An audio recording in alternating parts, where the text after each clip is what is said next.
Good afternoon, everyone. Thank you very much for being with us this afternoon. Recording in progress. In this really decisive moment in the advancement of corporate accountability in Canada. We will get started in just a moment, but first I wanted to cover a couple of housekeeping issues. De l'interprétation vers le français est disponible au besoin. Vous n'avez qu'à cliquer sur le petit globe au bas de l'écran et sélectionner le langage désiré. There is interpretation for French and English. You just click the globe symbol at the bottom of the Zoom screen and select the language that you need. If you're joining us on Facebook Live, you will be participating in a bilingual experience. If you need interpretation, we invite you to come to the Zoom webinar. You can put your questions directly into the Q&A box or into the chat box where they'll be collected. If you'd like to ask a question live, you can use the raise hand feature and we'll open up your channel so you can ask the question at the end of the webinar. Donc, encore une fois, de l'interprétation vers le français est disponible au besoin. S'il vous plaît, vous dirigez au globe en bas de l'écran. So thank you very much. Welcome. My name is Emily Dwyer. I am the Policy Director at the Canadian Network on Corporate Accountability. Our network brings together 40 member organizations from across Canada. I am joining you today from the unceded and traditional territories of the Anishinaabe and Algonquin people. We wish to start by expressing our thanks to members of Parliament Peter Julian and Heather McPherson for introducing these two robust private members' bills into the House of Commons today. The CNCA has been working on these issues for over a decade. We published two model corporate accountability laws, the first in 2017 to create an ombudsperson with independent investigatory powers, the second in May 2021 to provide, to pass into law the corporate responsibility to respect human rights. These bills are really landmarks, are really groundbreaking.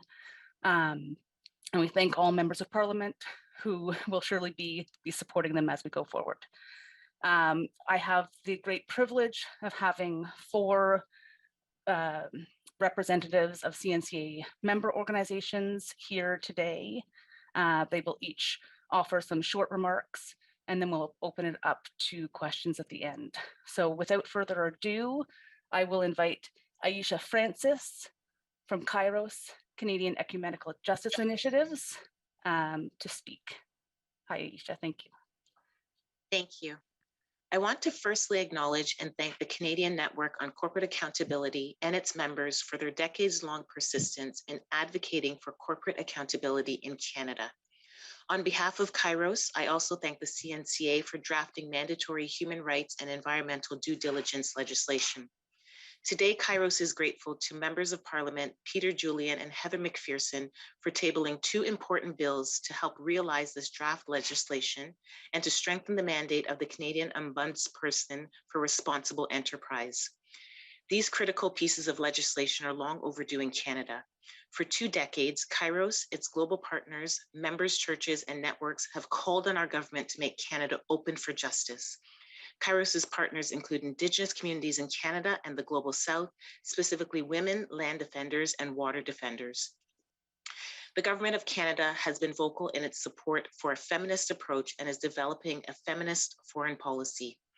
A feminist foreign policy, however, is significantly compromised without strong corporate accountability legislation. It is imperative then that the Canadian government fully support and prioritize the passage of these two bills. In fact, we call on the support of all members from all parties, as well as voters across the country, to call on their MPs to do so as well. I must emphasize that Kairos is not against mining. We acknowledge its role in our society, particularly in renewable energy development. But the transition to clean energy must be just. Justice is not served when those affected the most by mining are chronically ignored. Patriarchy has precluded Indigenous women from decision-making tables, and colonialism has made environmental racism a reality worldwide and here in Canada. If enacted, Mr. Julian's bill would require companies to consult right holders and identify risks to prevent human rights abuses and environmental harm. It must be noted that companies have a reputation for mistaking consultation for consent. They also have a reputation for manipulating information and data to deceive communities, bypassing community decisions and ignoring their rejections. To prevent harm, companies must obtain the free, prior, and informed consent of communities to operate in their territories, which is a right enshrined in the United Nations Declaration on the Rights of Indigenous Peoples. Too often, this right is ignored. Too often, mining impacts Indigenous women the most. Extractive projects tend to contaminate fresh water needed for everyday life, especially the tasks that socially fall on women to perform, such as cooking, cleaning, child rearing, cultivating, and small animal raising. Rarely consulted, women take their concerns, questions, and frustrations to the streets in their communities and to the extractive sites. For their efforts, they are stigmatized and ostracized within their own communities. They often fear smear campaigns on social media or local media. Public and private forces criminalize them, threaten, attack, and sometimes even kill them. These threats, attacks, and murders have dramatically increased in the past few years. Just last year, 59% of all human rights defenders who were killed campaigned for Indigenous rights and environmental protection.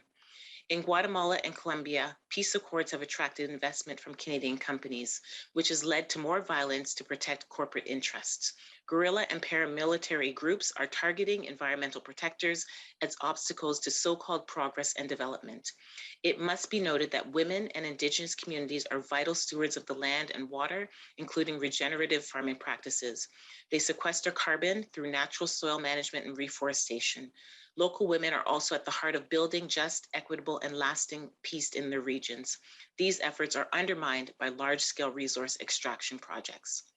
While the bills tabled today target abuses at the overseas operations of Canadian companies, accountability must be applied in Canada too.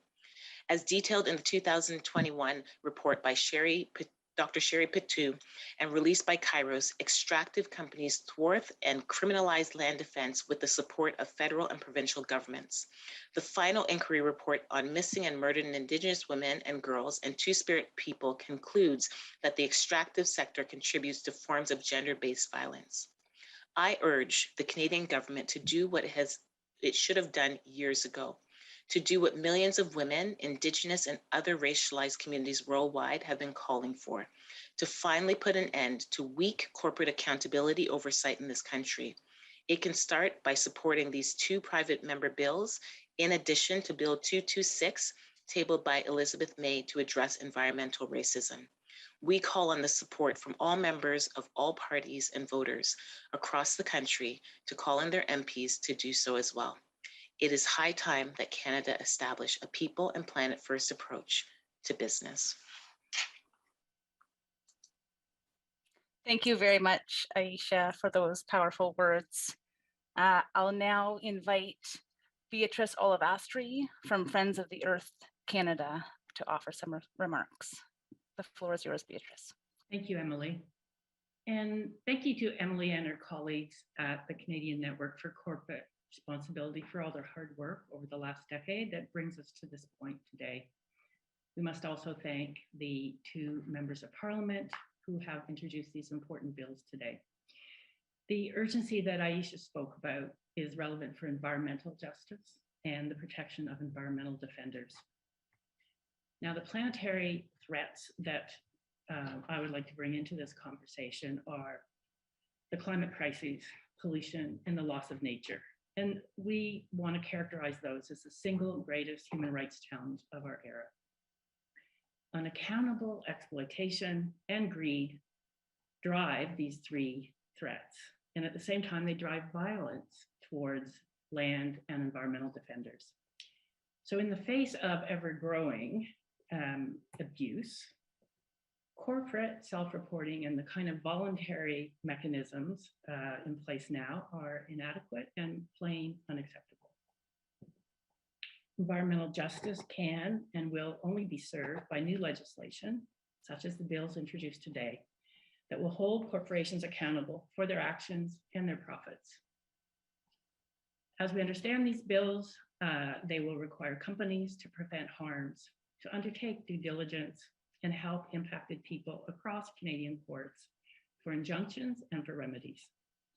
The law makes clear that human rights include the right to a healthy environment, and a company's due diligence obligation includes having regard to the relationship between human rights and the environment, specifically that a healthy and sustainable environment is integral to the full enjoyment of a wide range of human rights that include the rights to life, health, sustainably produced food, and safe water. The UN recognized recently the right to a healthy environment as a human right. And they also underlined that the most vulnerable segments of the population are those most acutely impacted by the triple planetary threats that I referred to earlier: climate crises, biodiversity loss, and pollution. Our Friends of the Earth counterparts in Europe and also in the Global South have been at the forefront of a push for binding rules for business and rights for people under the negotiations at the UN Human Rights Council. We're calling on Canada today, we're taking this opportunity to call on Canada to catch up to the leadership countries such as France by supporting today's legislation, but also to begin constructive contributions to the negotiations for a global binding treaty on business and human rights. And this treaty has been under negotiation since 2014 at the UN's Human Rights Council. And I would just characterize Canada's contribution to date as missing in action. The environmental and human rights due diligence legislation that's been tabled today is an important step in the right direction, and we are hoping and expecting to see all party support for these important bills. Thank you.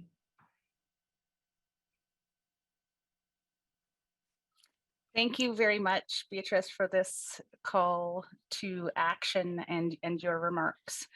I'll now pass the floor to Ketty Nivyabandi from Amnesty International Canada.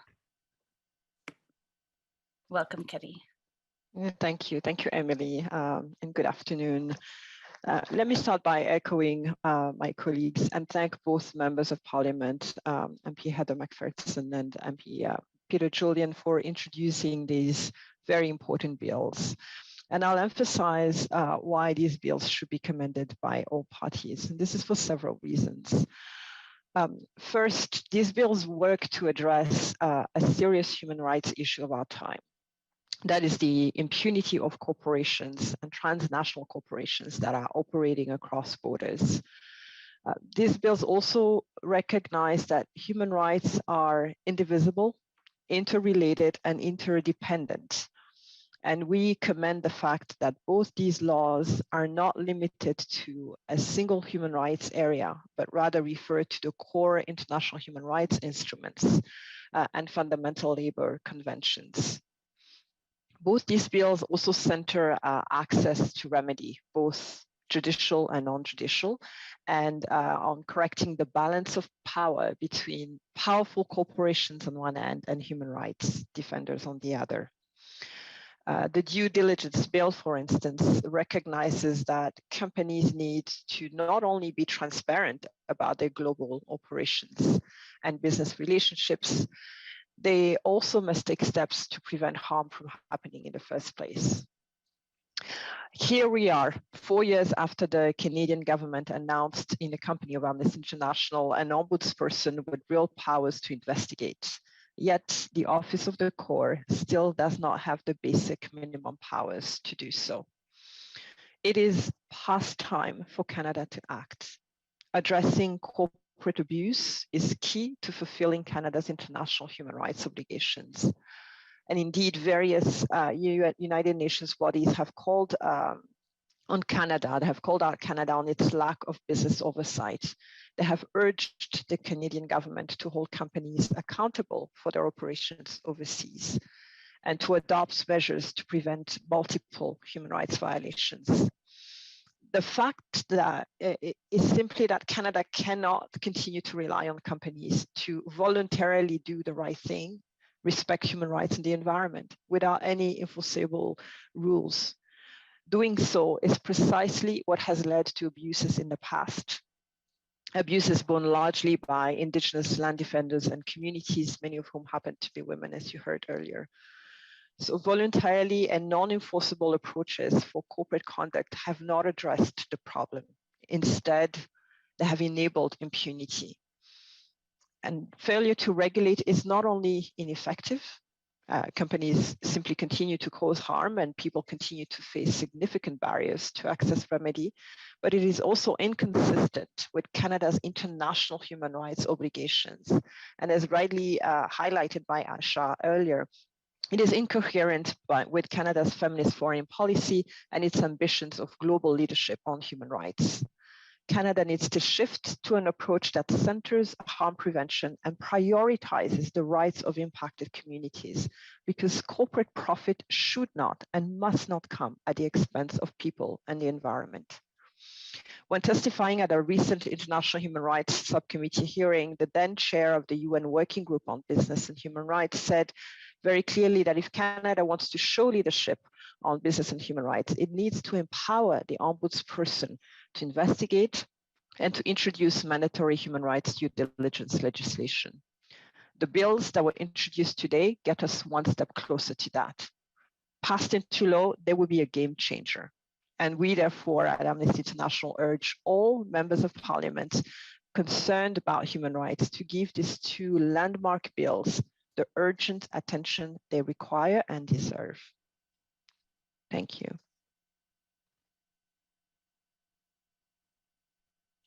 Thank you very much, Ketty, for those remarks and that rousing call to action to parliamentarians.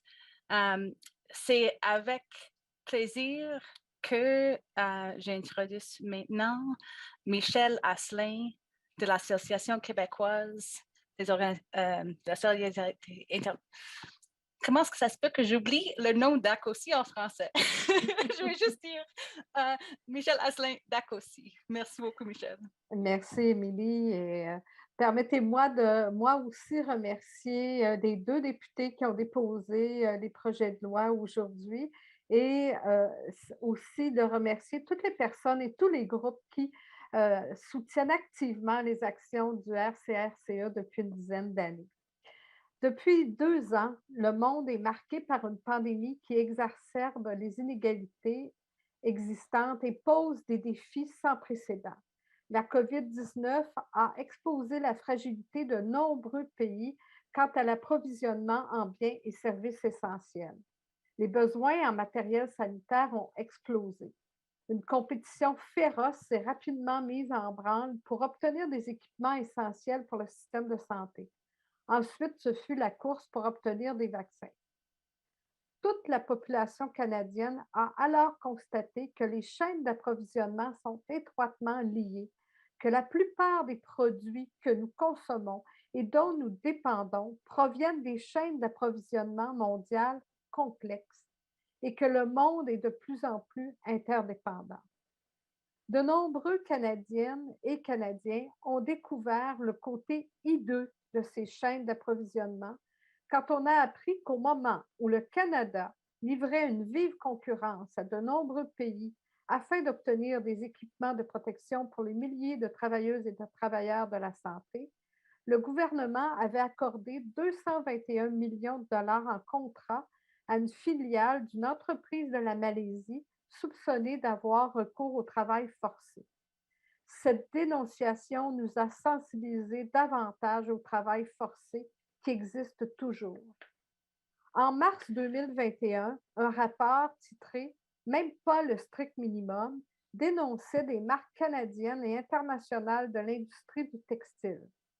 La pandémie a rétréci toute cette industrie. On y révélait que la quasi-totalité des marques a refusé de verser une indemnité de départ aux personnes congédiées au lendemain de la fermeture des frontières. Le rapport trace un lien entre les détaillants canadiens et des manufactures du Bangladesh qui maintiennent leurs employés dans une misère sans fin. Cette période a aussi été meurtrière pour les défenseurs des droits humains et de l'environnement, qui ont continué à être confrontés à de graves risques pour leur sécurité à des assassinats et à la menace supplémentaire que représente la COVID-19 pour leur santé. Les organismes canadiens et québécois qui travaillent en étroite collaboration avec des groupes de défense des droits humains dans le monde entier sont bien informés des sévices, menaces et exactions dont sont victimes les défenseurs et les communautés qui luttent pour la défense de leurs droits et leurs libertés. Le gouvernement du Canada devrait lui aussi être bien informé étant donné les nombreux témoignages de défenseurs menacés que nous avons invités et qui ont participé à des tournées d'information à travers le pays. Et il devrait mesurer l'ampleur de la gravité de la situation à la suite de la présentation de nombreux rapports publiés depuis une dizaine d'années. L'impunité des entreprises va à l'encontre des engagements du Canada pour l'atteinte des objectifs de développement durable des Nations unies. Et très certainement, elle est incompatible avec une politique étrangère féministe du Canada. Les entreprises canadiennes opèrent aux quatre coins du monde par le biais de relations commerciales et de chaînes d'approvisionnement complexes. Nos lois doivent donc s'adapter à la réalité de l'économie mondiale. Les projets de loi déposés aujourd'hui sont éminemment raisonnables. Ils sont bons à la fois pour les entreprises, les communautés et les travailleuses et les travailleurs. Ils proposent un ombudsman doté de pouvoirs réels d'enquête, y compris le pouvoir de contraindre la production de documents et de témoignages sous serment pour aller au fond des préjudices actuels, pour identifier des solutions et prévenir les injustices futures. Il propose également une obligation juridique des entreprises pour les obliger à prévenir les préjudices et à faire preuve de diligence raisonnable. Les entreprises qui respectent les droits humains et l'environnement soutiendront l'adoption de ces lois. Sans mesure de responsabilité efficace, ces entreprises ont du mal à se distinguer de celles impliquées dans les abus. Les entreprises qui profitent de l'exploitation humaine pourront enfin être tenues responsables. Nous avons besoin de l'engagement des Canadiennes et des Canadiens d'un océan à l'autre pour que ces deux projets de loi obtiennent le soutien de la Chambre des communes. Nous devons faire entendre nos voix et affirmer fermement que le respect des droits humains et l'imputabilité ne sont pas négociables. Merci.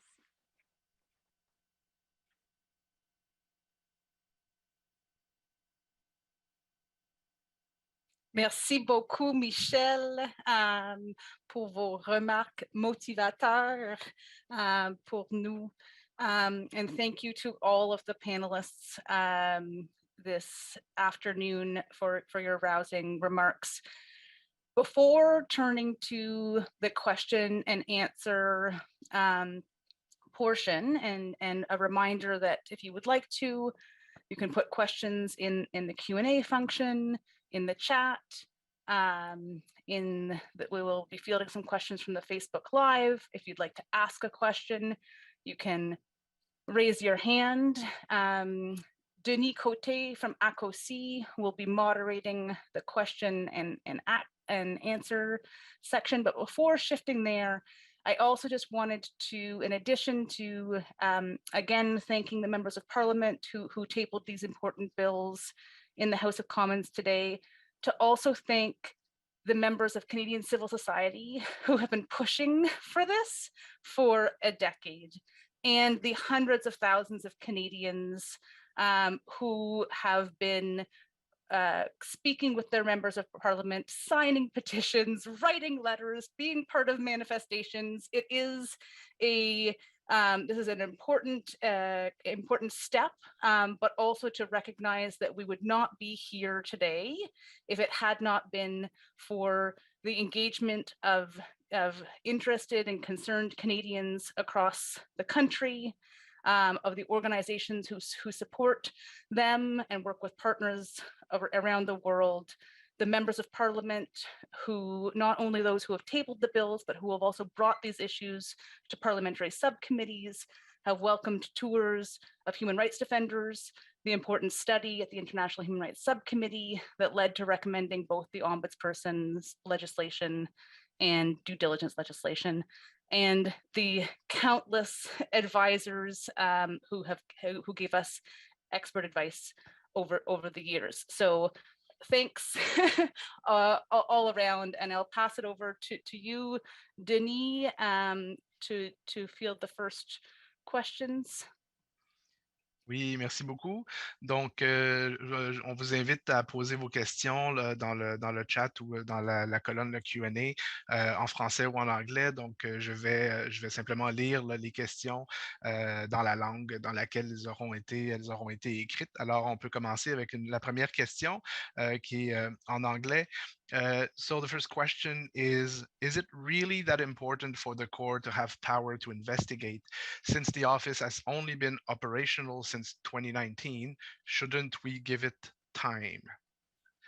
There is no specific person to whom this question is addressed. I don't know who wants to answer.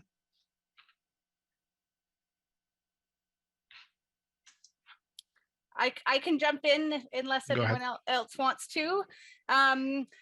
I think there are two parts to that question. The first is when you look at the essential function of an ombudsperson's office, the teeth, the powers that it has comes from being able to get at the truth. It's not an office that imposes fines. It's not an office that makes findings of guilt or liability or that issues binding decisions. The power that that office has is being able to get at the truth. So without powers to investigate, the main function of the office is missing. To the question of whether we need to give the office time, we've had powerless offices that offer mediation in Canada since for a very long time. The National Contact Point offers mediation and doesn't have powers to investigate. The former CSR counselor that was the ombudsperson was supposed to be replacing had that. So we have CNCA members have brought and accompanied several complaints to those offices, and people have not received remedy, have not been made better off, and sometimes have been worse off at the end. Merci, Émilie. Michèle, je vois que tu as la main levée. Tu voulais intervenir? Oui, je voulais seulement souligner le fait que dans ces batailles pour revendiquer justice, les communautés ou des défenseurs des droits n'ont pas les mêmes moyens que les entreprises, que les grandes entreprises multinationales canadiennes. Donc, c'est fondamental que si on s'engage dans cette voie de respect des droits humains, que l'ombudsman, que le bureau de l'ombudsman ait des pouvoirs et ait aussi des moyens pour s'assurer qu'on puisse porter plainte et être entendu dans un rapport qui est vraiment à la base très inégalitaire en termes de moyens. Merci, Michèle. I will proceed to read the second question.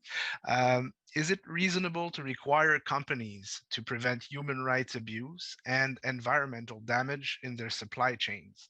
Can they really influence what other companies are doing? I don't know who wants to take on that one. Beatrice? It's more than reasonable. It's entirely doable. They have contracts with their suppliers, and there's no question they can do this. It's a question of will. And these acts that are introduced, these private member bills today, are going to provide the willpower that's been missing all along. So there's no question that this is doable. Let's make it happen by passing these bills. Thank you, Beatrice. I can move on to the third question. Several cases of overseas corporate abuse have already been brought to Canadian courts. Why do we need a new law to help victims of abuse access Canadian courts if they can already bring suits? who would like to tackle this one? I can jump in Emily? there, and then if others want to compliment afterwards, they can as well. The reality is that we have not yet had a case in Canada where victims of overseas corporate abuse have received remedy through the Canadian court system. And part of the reason behind that is that it takes years and years and years of legal fighting before you can even get your day in court. So we have had, there has been significant progress, and the Supreme Court of Canada decision in Nevson makes it much more clear that victims of abuse outside of Canada should be able to bring suits against Canadian companies in Canadian courts. But the barriers that exist remain significant. And part of what due diligence legislation would do is to help clarify the responsibilities that companies have to prevent human rights abuse throughout their supply chains and provide a statutory right for impacted people to access Canadian courts. That would help address a lot of that legal wrangling so that remedy and justice can be found much more quickly. Thank you, Emily. I would just go ahead. I mean, I think Emily has answered the question really well. I would just again caution us to really place the impacted communities and the impacted individuals at the center of this. With the current process that we have, the process is actually dissuasive to those who have been harmed to actually effectively access remedy because of the barriers that Emily has mentioned that are so onerous on individuals, and also linking back to what Michèle raised earlier is the cost. The legal cost is absolutely enormous. So this current legislation would remove these barriers and make it possible for individuals and communities to access remedy. So it is absolutely crucial. Thank you very much for the answers. The next question will be in French, but obviously to our panelists, you can answer in English. Il y a eu d'autres projets de loi à la Chambre des communes et au Sénat qui se concentrent sur la transparence et l'esclavage moderne. Le projet de loi présenté aujourd'hui est-il du même genre? I hope you all got that translation. Otherwise, I can. Would someone like to? Do I see anyone else raising their hand? I can jump in, otherwise I don't want to monopolize the question and answer period. But, the reality is that of the modern slavery reporting private member bills that we've seen in the House of Commons and in the Senate are reproducing a model that has failed elsewhere. Last night, Mr. Surya Deva from the United Nations Working Group on Business and Human Rights testified at Senate hearings and to study one of those private members' bills and called on Canada not to follow a flawed approach. What he recommended to be in line with leading best practice and with Canada's international human rights obligations was to bring in legislation that would require companies to prevent, to do due diligence, and to provide access to Canadian courts. And that's what the corporate responsibility to prevent bill that was presented today would do.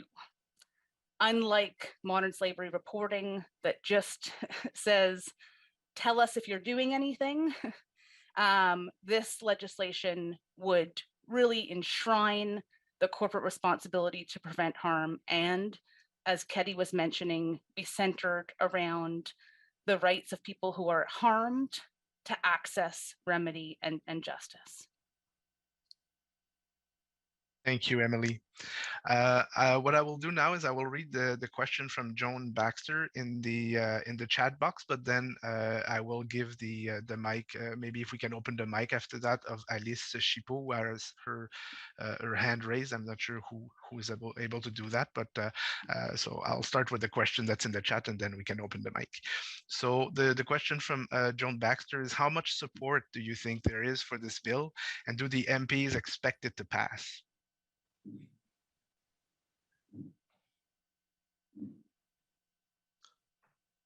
Anyone for this one?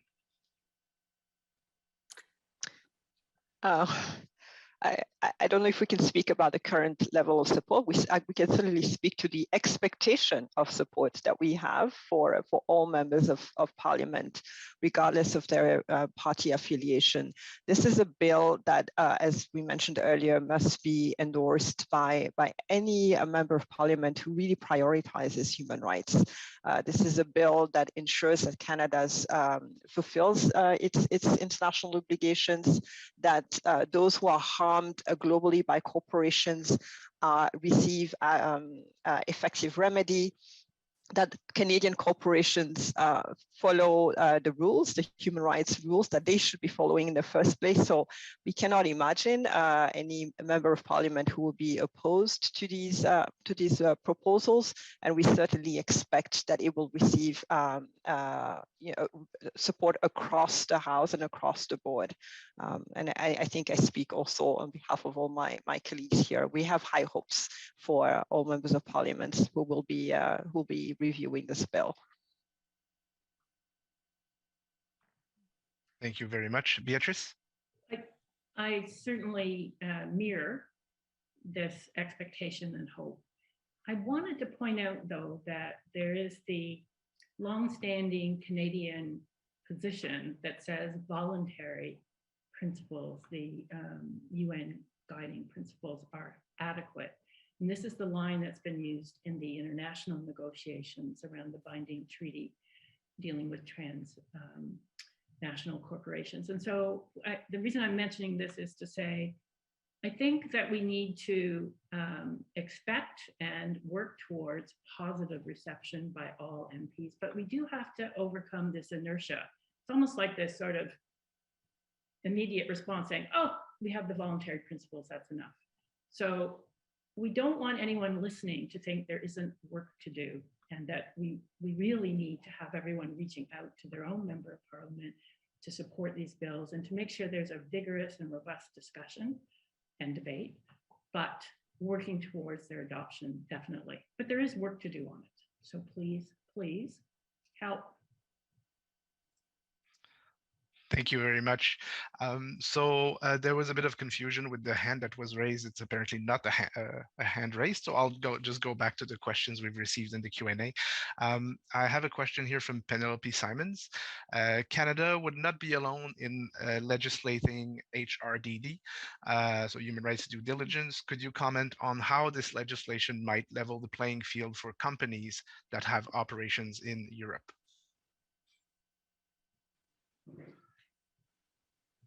Sure, great question, Professor Simons. And I think that, as was mentioned earlier, there's really growing momentum towards these kinds of laws in terms of mandatory human rights due diligence laws. As Ketty mentioned earlier, we've seen laws coming out in Germany, France, Netherlands, Norway, and at the European Union level. If Canada doesn't pass this kind of law, Canadian companies will be at a competitive disadvantage. But also, many Canadian companies will already be subject to some of those laws. If they're operating in any of those countries in Europe, they may be caught by the existing legislation. And also because due diligence laws go down your supply chain, Canadian subsidiaries of European companies will also potentially be held in there. So there is a real a real opportunity for Canada to catch up.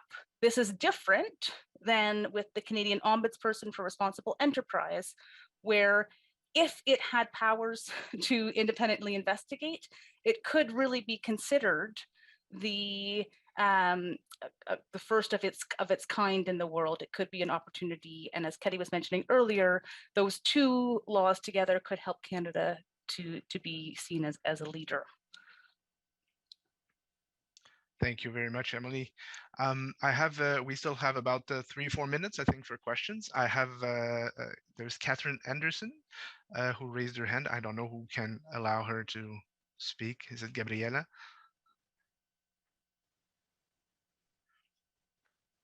Oh, I see the little microphone that appeared. Maybe Catherine, can you open your microphone to ask your question?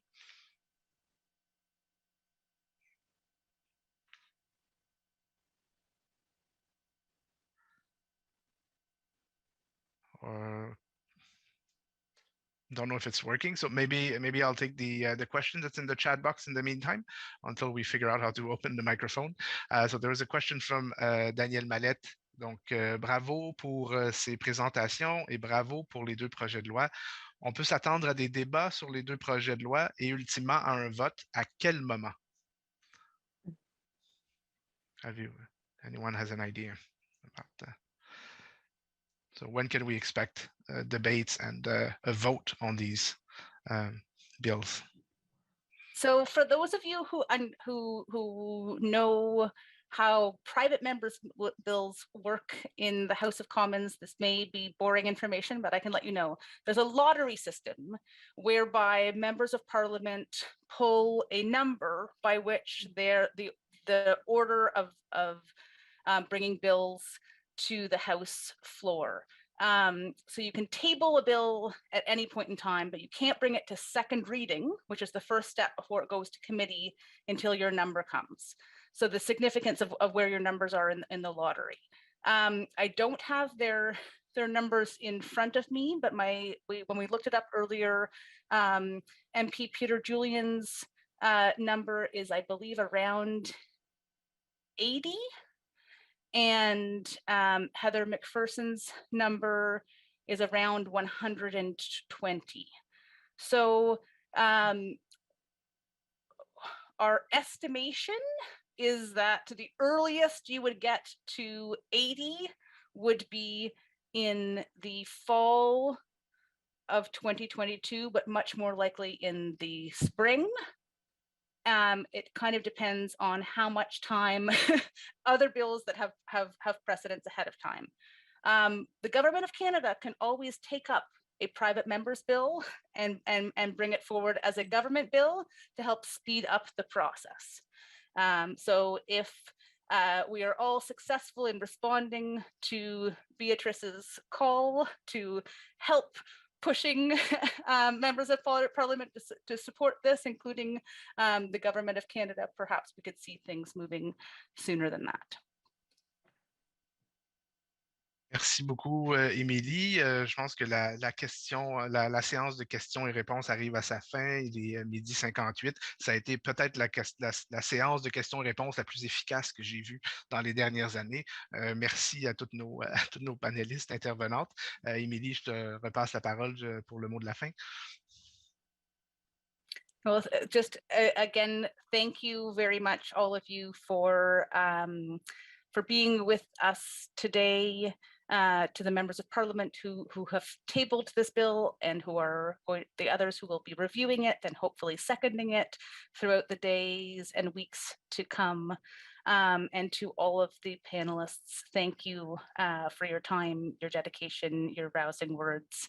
And we look forward to continuing to engage on this in the months ahead.